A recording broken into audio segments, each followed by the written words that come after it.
नमस्कार। देखिए, हम सब जानते हैं कि हमारा संविधान किसी एक व्यक्ति को धार्मिक आजादी का अधिकार देता है। लेकिन क्या कभी ये सोचा है कि जब एक पूरा का पूरा धार्मिक समुदाय एक साथ आए तो उसके क्या अधिकार होते हैं?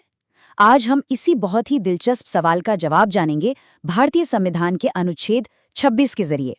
ये सवाल ना बहुत जरूरी है।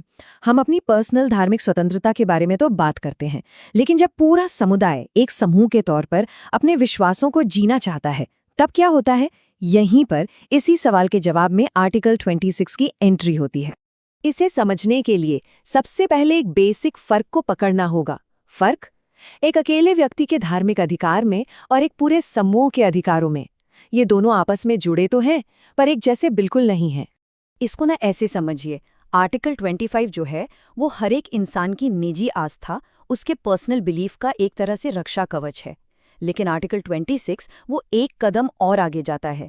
ये पूरे धार्मिक समुदाय को एक यूनिट मानकर उसे अधिकार देता है। तो ये सफ़र है एक व्यक्ति की आज़ादी से लेकर एक पूरी संस्था की आज़ादी तक का। तो फिर सवाल ये उठता है कि ये जो खास अधिकार हैं, ये मिलते किसे हैं? संविधान इसके लिए एक टर्म यूज करता है, धार्मिक संप्रदाय या रिलीजियस डिनोमिनेशन। चलिए अब ये समझते हैं कि आखिर इसका मतलब क्या है। अच्छा, ऐसा नहीं है कि कोई भी ग्रुप उठकर खुद को एक धार्मिक संप्रदाय कह सकता है, नहीं। इसके लिए सुप्रीम कोर्ट ने एक बहुत ही साफ और सीधा साधा 3 पॉइंट टेस्ट बनाया है। किसी भी समूह को अगर धार्मिक संप्रदाय का दर्जा चाहिए तो उसे ये 3 शर्तें पूरी करनी ही होंगी। पहली, उनके जो विश्वास हैं, जो मान्यताएं हैं, वो कॉमन हों। दूसरी, उनका एक कॉमन ऑर्गेनाइजेशन, एक ढांचा हो। और तीसरी, उनकी एक अलग पहचान हो, मतलब एक खास, एक यूनिक नाम हो। और असल जिंदगी में ये कैसे लागू होता है? देखिए, सुप्रीम कोर्ट ने इन्हीं शर्तों के आधार पर रामकृष्ण मिशन और आनंद मार्ग को तो धार्मिक संप्रदाय माना है, लेकिन दूसरी तरफ औरोबिंदो सोसाइटी को नहीं माना। इससे पता चलता है कि ये टेस्ट सिर्फ थ्योरी नहीं बल्कि प्रैक्टिकल भी है। तो ठीक है, अब जब एक समूह इस टेस्ट पर खरा उतर जाता है तो उससे आर्टिकल 26 से क्या खास शक्तियां मिलती है? चलिए अब सीधे अधिकारों पर आते हैं। देखिए, इन समूहों को 4 बहुत बड़े अधिकार मिलते हैं।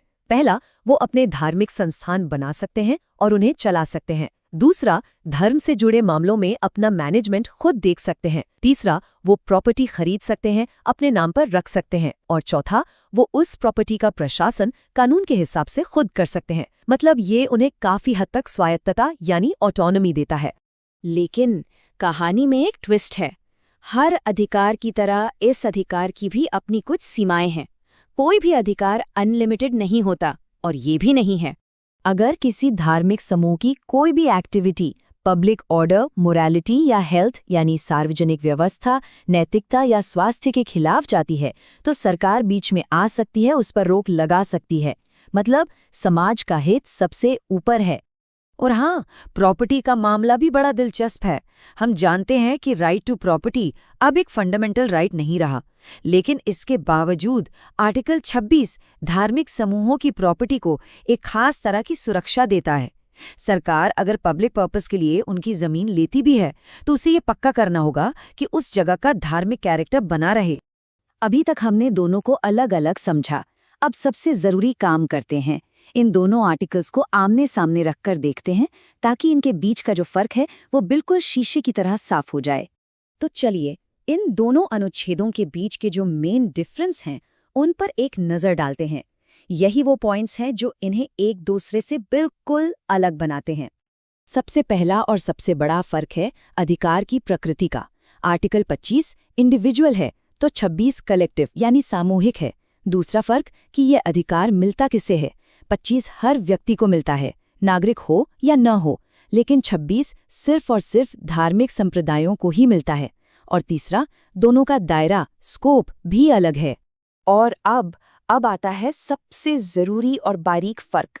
सरकार आर्टिकल 25 पर रोक लगा सकती है पब्लिक ऑर्डर, मोरालिटी, हेल्थ और दूसरे फंडामेंटल राइट्स के आधार पर भी। लेकिन आर्टिकल 26 के मामले में रोक सिर्फ पहले 3 आधारों पर ही लग सकती है। ये सुनने में शायद छोटा लगे, पर यह एक बहुत ही पावरफुल कानूनी अंतर है। तो कुल मिलाकर कहें तो अगर आर्टिकल 25 किसी की निजी आस्था का सुरक्षा कवच है, तो आर्टिकल 26 पूरे समुदाय की संस्थागत आज़ादी की गारंटी देता है। ये एक समूह को अपनी पहचान, अपनी संस्थाओं को जिंदा रखने की ताकत देता है। तो आखिर में ये एक बड़ा सवाल बचता है कि कोई भी देश धार्मिक समूहों की अपनी ऑटोनॉमी और समाज के हित के बीच एक बैलेंस कैसे बनाए। ये एक ऐसा सवाल है जिसका जवाब हमेशा खोजा जाता रहेगा, और आर्टिकल 26 इसी मुश्किल संतुलन को साधने की एक बहुत ही खूबसूरत संवैधानिक कोशिश है। इस पर सोचिएगा जरूर।